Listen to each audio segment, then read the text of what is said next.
Hello दोस्तों, आराधना voice में आप सुन रहे हैं एक बार फिर मेरे यानी आराधना के साथ। प्रिया शेखर से अलग होकर उसको मिस करती है। जब वह मिलते हैं तो प्रिया उसको सॉरी कहती है। अब आगे। शेखर का फोन बजा।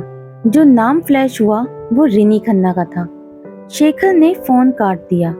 वो प्रिया की तरफ देखने लगा। किसका फोन था? तुम्हारी सौतन थी, बात कर लूं? मुझसे क्यों पूछ रहे हैं? आपकी मर्जी, जो चाहे करे। तुमसे शादी के बाद उसे घर ले आऊंगा। तुम मुझसे शादी क्यों कर रहे हैं? उससे ही कर लीजिए। प्रिया के फेस पर एक मुस्कुराहट थी। तुम बहुत चालाक हो। जानती हो कि मैं तुम्हें कितना प्यार करता हूँ। पता नहीं करते भी हैं या बस ऐसे ही। चैलेंज मत करो, नहीं तो पछताओगी। मेरी चाहत का अंदाजा लगाना है तो एक बार बाहों में आकर देखो। शेखर ने उसके बगल में खड़े होकर धीरे से कहा। शेखर का फोन वापस रिंग हुआ। शेखर ने फोन प्रिया को दिखाकर स्पीकर पर डाल दिया। हेलो, हाय जाने मन, कैसे हो?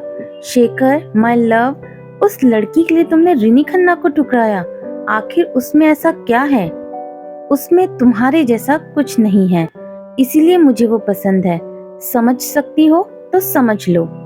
शेखर ने एक हाथ प्रिया की कमर में डालकर उसे अपनी तरफ खींचा और उसका माथा चूम लिया। रिनी खन्ना, एक बात कान खोल कर सुनो। तुम्हें मैंने काफी पहले छोड़ दिया था। वजह तुम अच्छी तरह से जानती हो। अगर तुम मुझे समझती हो तो पता होगा कि मैं तुमसे नफरत करता हूँ। एक वक्त था जब मुझे तुम्हारे सिवा कुछ नहीं दिखता था। मेरी बीवी के बारे में मैं एक भी शब्द सुनना पसंद नहीं करूंगा। फोन रखो, क्योंकि तुम्हारा वक्त तो पता नहीं, पर मेरा वक्त बहुत कीमती है। डार्लिंग, वो तुम्हारी बीवी अभी बनी नहीं है। जो कुछ मेरे पास है, जब मैं उसे ये सब दिखाऊंगी तो तुम्हारी वो सो कॉल्ड बीवी तुम्हें अपनी जिंदगी से बेदखल कर देगी। कहकर उसने फोन काट दिया। शेखर ने प्रिया की तरफ देखा। वो ध्यान से उसे देख रही थी। वो परेशान दिख रहा था। प्रिया ने उसके सीने पर हाथ फेरते हुए कहा, आप ठीक हैं? सुना तुमने? शेखर ने गुस्से से कहा। और तुम इसकी वजह से मुझे छोड़ना चाहती थी। सेल्फिश और घटियापन का सबसे बड़ा एग्जाम्पल है ये लड़की। अच्छा, आप उसे रहने दे, मेरी बात सुने। प्रिया ने धीरे से उसके गालों को छुआ। आप मुझसे 3 दिन बाद मिल रहे हैं और उसकी बातें क्यों कर रहे हैं? मैं उसकी बात नहीं करना चाहता। आप उसे ब्लॉक कर दीजिए। मैं तुम्हारे लिए परेशान था, इसीलिए ब्लॉक नहीं किया। मुझे लगा कि अगर मैंने उसे ब्लॉक किया तो वो तुम्हें परेशान करेगी। प्रिया ने उसे चेयर पर बैठा दिया। शेखर ने उसके चेहरे को देखा। तुम परेशान तो नहीं हो? नहीं, भला मैं क्यों परेशान होंगी? प्रिया ने उसे अपनी बाहों में भरकर उसकी पीठ पर हाथ फेरते हुए कहा, शेखर, मैं आपके साथ हूँ। वो छोटे बच्चे की तरह उससे चिपका हुआ था। वो समझ रही थी कि पुरुष बाहर से बहुत स्ट्रांग दिखते हैं, पर भीतर से बहुत इमोशनल होते हैं। वो जज्बाती होकर हमेशा औरत का सहारा ढूंढते हैं, चाहे वह माँ हो या बहन, बेटी, पत्नी या फिर girlfriend. Priya, I love you. I love you too Shekhar. चलिए अंदर चलते हैं।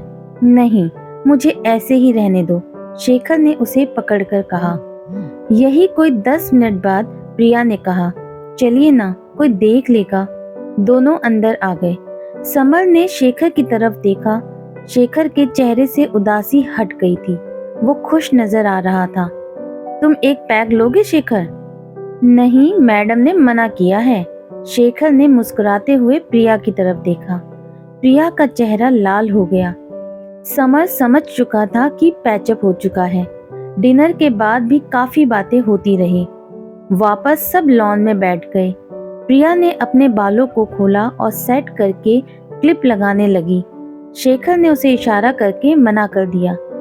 शेखर जिस तरह से प्रिया को देख रहा था, उसे भांपकर प्रिया ने अपनी जगह बदल दी, जिसे समर ने नोटिस किया। भाभी, इधर आए, थोड़ी बात हमसे भी कर लें। प्रिया उससे कुछ दूरी पर बैठ गई। समर ने शेखर को चिढ़ाते हुए कहा, भाभी, शेखर जितना लकी है उतनी लकी आप नहीं हैं। अगर आप लकी होती तो आपको शेखर से बेटर कोई मिलता। प्रिया ने शेखर की तरफ देखा। शेखर उठकर उन दोनों के पास बैठ गया। भाभी, ये तो एकदम बेवकूफ है। आप नाराज थी तो महाशय ड्रिंक करने को तैयार थे। हम तो मिटने को तैयार बैठे हैं, बस एक इशारा चाहिए, शेखर ने बड़ी अदा से कहा। तो प्रिया उठकर खड़ी हो गई। उसने समर से पूछा, कॉफी पियेंगे आप? हाँ कहने पर वो अंदर चली गई। समर शेखर की तरफ मुखातिब हुआ, अब जनाब के क्या हाल हैं? उसे खो देने से डरता हूँ समर, उसके लिए मैं मेरे प्यार को बयान नहीं कर सकता। रिनी ने अगर जहर उगला तो कहीं इसका इफेक्ट हमारे रिश्ते पर न पड़े। भाभी समझदार हैं, वो अपने और तुम्हारे बीच में किसी को नहीं आने देंगी। इतने में प्रिया कॉफी लेकर आ गई। दी ने कहा, रंजन को कह देती वो कॉफी ले आता। कॉफी पीकर समर और शेखर चले गए।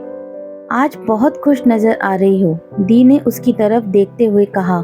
नहीं दी, ऐसी कोई बात नहीं है, उसने जवाब दिया। खुश रहना अच्छी बात है, अपने और शेखर के रिश्ते में हमेशा विश्वास रखना। चलो आओ, अब सोते हैं, काफी रात हो गई है। प्रिया अंदर आ गई। उसने खुद को मिरर में देखा तो उसे महसूस हुआ जैसे चेहरा खुशी से चमक रहा है। वो सोचने लगी, शेखर को खो देने का डर उसके ऊपर हावी हो गया था।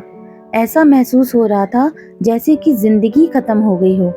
शेखर, मैं आपसे बहुत प्यार करती हूँ, शायद आपसे इम्पोर्टेंट मेरे लिए कुछ भी नहीं है, उसने अपने आप से कहा। वो कपड़े चेंज करके सोने की तैयारी करने लगी, चेहरे को क्लीन किया और खिड़की पर आकर बैठ गई। आसमां का दामन सितारों से भरा हुआ था। दूर दूर तक आसमान में सुकून फैला हुआ था। ये सुकून शायद उसके दिलो दिमाग में भी था। काफी देर तक बैठने के बाद वह खड़ी उठी। उसने पीने के लिए पानी लिया। तभी उसका फोन बजा। देखा तो शेखर की कॉल थी। उसके चेहरे पर मुस्कुराहट आ गई। हेलो, हाँ मैं बोल रहा हूँ। जी, तुम्हारी बहुत याद आ रही है। अभी तो आप मिलकर गए थे। तुम मेरी हालत नहीं समझ सकती। जी, क्या जी? इसके अलावा भी बहुत कुछ होता है जो तुम नहीं कहती। सुनिए, अब मुझे सोना है, कल सुबह ऑफिस जाऊंगी। समझ लो, शादी के बाद तुम्हारा वक्त सिर्फ मेरा होगा। इस वक्त को चुराने की इजाजत किसी को नहीं दूंगा। जी, इसका मतलब आप काम छोड़ देंगे? प्रिया ने धीरे से कहा। हाँ, सिर्फ तुमसे रोमांस करूंगा। दादी के पड़पोते की ख्वाहिश तो पूरी करनी ही पड़ेगी। प्रिया खामोश हो गई। अब जी नहीं कहोगी? वो जोर से हंस पड़ा। गुड नाइट, अब मैं सोने जा रही हूँ। गुड नाइट मेरी जान, कहकर उसने फोन रख दिया। प्रिया अपने आप मुस्कुरा दी। शेखर, आपकी सारी इच्छाएं पूरी हो, उसने हाथ जोड़कर भगवान से प्रार्थना की। सुबह वह जल्दी से तैयार हुई। अपने बालों को खुला रखकर उसने ऑफ वाइट कलर का सूट पहना, कानों में मोती के इयररिंग्स पहने, छोटी सी बिंदी लगाकर लुक कंप्लीट किया। ऑफिस पहुंची तो सबसे पहले मिस्टर सुबोध राय से मुलाकात हो गई। Good morning sir. Good morning Priya, कैसी हो? ठीक हूँ सर। उन्होंने उसे सिर से पैर तक देखा। Looking gorgeous. Thank you sir. तुम्हारी शादी तय हो गई है, कॉन्ग्रेचुलेशन। वैसे मुझ में क्या कमी थी? ओह अच्छा, मैं राजशेखर वाधवा नहीं हूँ, इसलिए मुझे रिजेक्ट कर दिया गया, उन्होंने तंज कसा। प्रिया चुप रही। एनीवे, मैं तुम्हारे अच्छे फ्यूचर के लिए प्रे करूंगा। Thank you sir. प्रिया अंदर ऑफिस में आ गई। उसने गहरी सांस ली। उसे सुबोध राय की बातों का बुरा लगा था। उसने अपना सिर झटककर सामने टेबल पर रखी फाइल उठा ली। कुछ फाइल्स चेक करते हुए 11 बज गए। चपरासी ने आकर कहा, मैम एक लड़की आपसे मिलने आई है। कौन आया होगा प्रिया से मिलने के लिए? क्या प्रिया और शेखर का प्यार मुकम्मल होगा? ये जानने के लिए मेरे साथ बने रहें आराधना वॉइस में। अगर आपको आज की कहानी पसंद आई हो तो प्लीज मुझे कमेंट करके जरूर बताइएगा। इस कहानी को जितना हो सके उतना लाइक कीजिए और इसे शेयर कीजिए। चैनल पर पहली बार आकर सुन रहे हैं तो प्लीज चैनल को सब्सक्राइब करना बिल्कुल ना भूलें। मिलती हूँ आपसे इस कहानी के अगले भाग में। तब तक के लिए बाय बाय।